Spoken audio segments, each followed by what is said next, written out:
ಶುಭೋದಯ. ಶೃಂಗೇರಿ ಸುದ್ದಿಗೆ ಸ್ವಾಗತ. ಓದುತ್ತಿರುವವರು ಮಂಜುನಾಥ ಗೌಡ ಹೆಚ್ಚಂ. ಶ್ರೀ ಕ್ರೋಧಿನಾಮ ಸಂವತ್ಸರ, ಉತ್ತರಾಯಣ, ಶಿಶುರ ಋತು, ಮಾಘಮಾಸ, ಶುಕ್ಲಪಕ್ಷ, ಚತುರ್ದಶಿ, ಪುಷ್ಯ ನಕ್ಷತ್ರ, 11/2/2025 ಮಂಗಳವಾರ. ಮುಖ್ಯಾಂಶಗಳು: ಭವಿಷ್ಯದ ಕೃಷಿ ಸವಾಲು ಉಪನ್ಯಾಸ ಕಾರ್ಯಕ್ರಮ, ಸಾಗುವಳಿ ಹೋರಾಟ ಸಮಿತಿ ಸಭೆ. ಸುದ್ದಿಯ ವಿವರ. ಕೃಷಿ ಪ್ರಧಾನವಾದ ಭಾರತ ದೇಶದ ಹಳ್ಳಿಗಳು ವೃದ್ಧಾಶ್ರಮವಾಗುತ್ತಿವೆ. ಇದು ವರ್ತಮಾನದ ದುರಂತ ಮತ್ತು ಭೀಕರ ಭವಿಷ್ಯದ ಎಚ್ಚರಿಕೆಯಾಗಿವೆ ಎಂದು ಪ್ರಗತಿಪರ ಕೃಷಿಕ ಅರವಿಂದ ಸಿಗದಾಳು ಅಭಿಪ್ರಾಯಪಟ್ಟರು. Vijaya Karnataka, JCI, Lions club ಮತ್ತು ಆದರ್ಶ ರೈತ ಮಿತ್ರಕೂಟದ ಸಂಯುಕ್ತಾಶ್ರಯದಲ್ಲಿ ಭಾನುವಾರ ಹನಕೋಡು ವಿಶ್ವೇಶ್ವರರವರ ಮನೆಯಲ್ಲಿ ಭವಿಷ್ಯದ ಕೃಷಿ ಸವಾಲು ಎಂಬ ವಿಷಯದ ಬಗ್ಗೆ ಮಾತನಾಡಿದರು.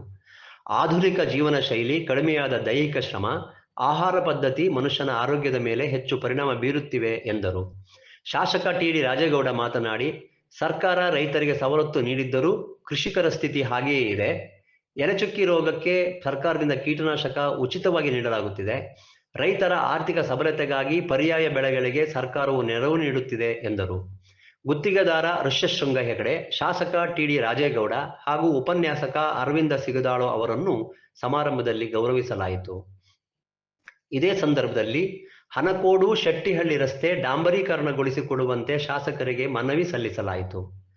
ಮೆಣಸೆ ಗ್ರಾಮ ಪಂಚಾಯಿತಿ ಅಧ್ಯಕ್ಷೆ ಸಂಧ್ಯಾ ಮರಿಯಪ್ಪ, ಜೆಸಿಐ ಅಧ್ಯಕ್ಷ ಅಶೋಕ್, ಕಾರ್ಯದರ್ಶಿ ಶ್ರೀಕಾಂತ್, ಲಯನ್ಸ್ ಕ್ಲಬ್ ಅಧ್ಯಕ್ಷ ಧರ್ಮಪ್ಪ ಹೆಗಡೆ, ಕಾರ್ಯದರ್ಶಿ ಬೇಗಾನೆ ಮಂಜುನಾಥ್, ಆದರ್ಶ ರೈತ ಮಿತ್ರಕೂಟದ ಅಧ್ಯಕ್ಷ ಗೋಪಾಲಕೃಷ್ಣರಾವ್, ಹೆಬ್ಬಿಗೆ ಕೃಷ್ಣಮೂರ್ತಿ ಉಪಸ್ಥಿತರಿದ್ದರು. ಮಲೆನಾಡಿನ ಸೊಪ್ಪಿನ ಬೆಟ್ಟ ಕಾನು ಭೂಮಿಯ ಸಾಗುವಳಿದಾರರಿಗೆ ಮಾಲೀಕತ್ವ ನೀಡಲು ಅಗತ್ಯ ಕಾನೂನು ಕ್ರಮ ಕೈಗೊಳ್ಳಬೇಕು ಎಂದು ಮಲೆನಾಡು ಸೊಪ್ಪಿನ ಬೆಟ್ಟ ಕಾನು ಸಾಗುವಳಿದಾರರ ಹೋರಾಟ ಸಮಿತಿ ಸಂಚಾಲಕ ಬಿ.ಎಂ. ರಮೇಶ್ ಹೆಗಡೆ ಹೇಳಿದರು. ಪಟ್ಟಣದ ಈಡಿಗರ ಸಮುದಾಯ ಭವನದಲ್ಲಿ ಮಲೆನಾಡು ಸೊಪ್ಪಿನ ಬೆಟ್ಟ ಕಾನು ಸಾಗುವಳಿದಾರರ ಹೋರಾಟ ಸಮಿತಿ ಸೋಮವಾರ ಏರ್ಪಡಿಸಿದ್ದ ಸಭೆಯಲ್ಲಿ ಮಾತನಾಡಿದರು. ಸಭೆಯಲ್ಲಿ ಮುಖಂಡರಾದ ನಟರಾಜ್, ನಾರಾಯಣ, ಭಾಸ್ಕರ್ ಮೂರ್ತಿ, ಶ್ರೀ ತ್ರಿಮೂರ್ತಿ, ಮಹಾಬಲ ಇತರರು ಇದ್ದರು.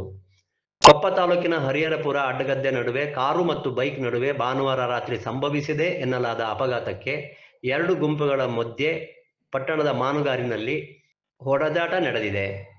ಕೊಪ್ಪದಿಂದ ಶೃಂಗೇರಿಗೆ ಬರುತ್ತಿದ್ದ ಅನ್ಯ ಕೋಮಿನ ಕಾರು ದ್ವಿಚಕ್ರ ವಾಹನಕ್ಕೆ ಡಿಕ್ಕಿಯಾಗಿ ಕಾರು ನಿಲ್ಲಿಸದೆ ಶೃಂಗೇರಿಯತ್ತ ಬಂದಿದ್ದಾರೆ. ಬೈಕ್ ಸವಾರರು ಶೃಂಗೇರಿಯ ಕೆಲವು ಸ್ನೇಹಿತರಿಗೆ ಈ ಬಗ್ಗೆ ಮಾಹಿತಿ ನೀಡಿ ಕಾರನ್ನು ತಡೆಯುವಂತೆ ಸೂಚಿಸಿದ್ದಾರೆ. ಪಟ್ಟಣದ ಮಾನುಗಾರಿನಲ್ಲಿ ಕಾರನ್ನು ಯುವಕರ ಗುಂಪು ಅಡ್ಡಗಟ್ಟಿ ನಿಲ್ಲಿಸಿದ್ದು, ಘಟನೆ ಸಂಬಂಧ ಮಾತಿನ ಚಕಮಕಿ ನಡೆದು ಕೈಕೈ ಮಿಲಾಯಿಸಿಕೊಂಡಿದ್ದಾರೆ. ಸ್ಥಳಕ್ಕೆ ಪೊಲೀಸ್ ಸಿಬ್ಬಂದಿ ಆಗಮಿಸಿ ಗಲಾಟೆಯನ್ನು ನಿಯಂತ್ರಿಸಿದ್ದಾರೆ.